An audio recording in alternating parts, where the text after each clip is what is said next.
If you've been feeling an inner stir inside you or an idea that's starting to blossom, or basically just the sense of change, this reading is for you. The 3 cards I pulled have amazing insight on creative sparks and new ideas, and also the importance of protecting those ideas when we're starting to grow them.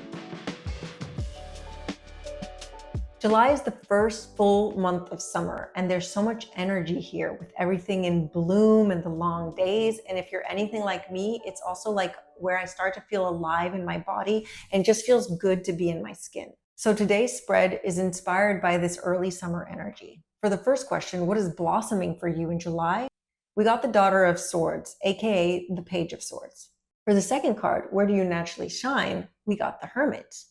And for the last question, what summer storm, if any, do you have to prepare for? We got the Sun.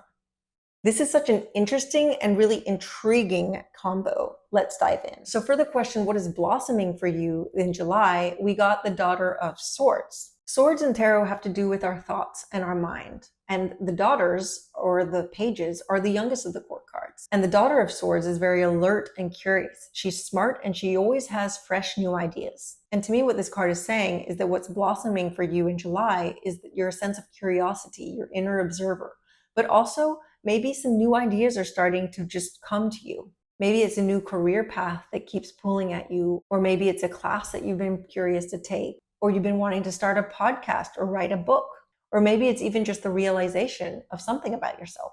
And since the daughters are the youngest of the court cards, maybe that idea isn't fully developed yet, and that's fine. What matters is to stay with the idea or the feeling that's new. Let it swirl and let it stir. Let your thoughts bloom without needing the answer or knowing everything right away. So this July, when you have a new idea or you're curious about something, don't dismiss it. It could become very important to you. So for that second question, where do you shine? We got the Hermit, which is really kind of surprising. I wasn't really expecting this card here because the Hermit as your strength this summer, it doesn't really have pool party vibes, right? But this card is reminding you that your light doesn't have to be public to shine and be powerful. And to me, this card is saying that maybe where you're going to be able to shine the most this summer is by turning inward. Your strength is about being able to step away from the noise and listen to your inner voice. And even if we associate the Hermit more with winter, it actually can be perfect in the summer by maybe either going outside, going for a walk by yourself at the park, wandering without a goal, journaling. It's solitude, but it can be sunlit. And what's interesting is because you're nurturing this idea of the Daughter of Swords,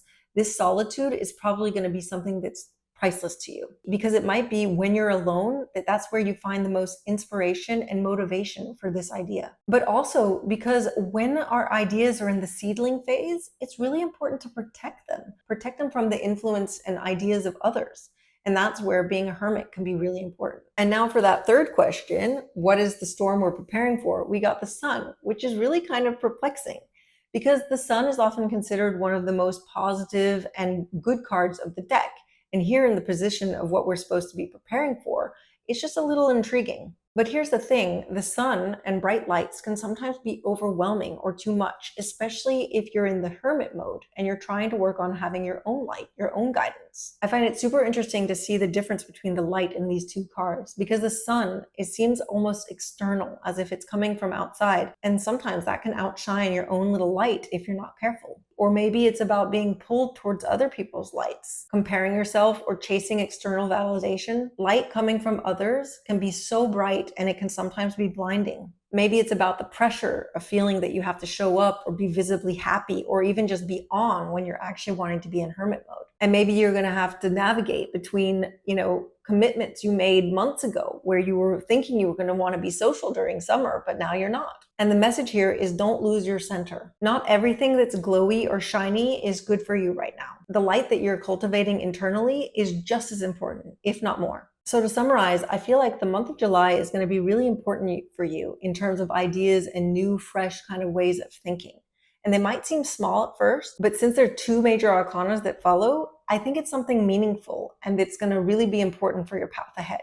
And even if it's in the heart of summer, I feel like the pull inwards is going to be so strong that you're going to want to find time for yourself. So let your July be warm, but also wise.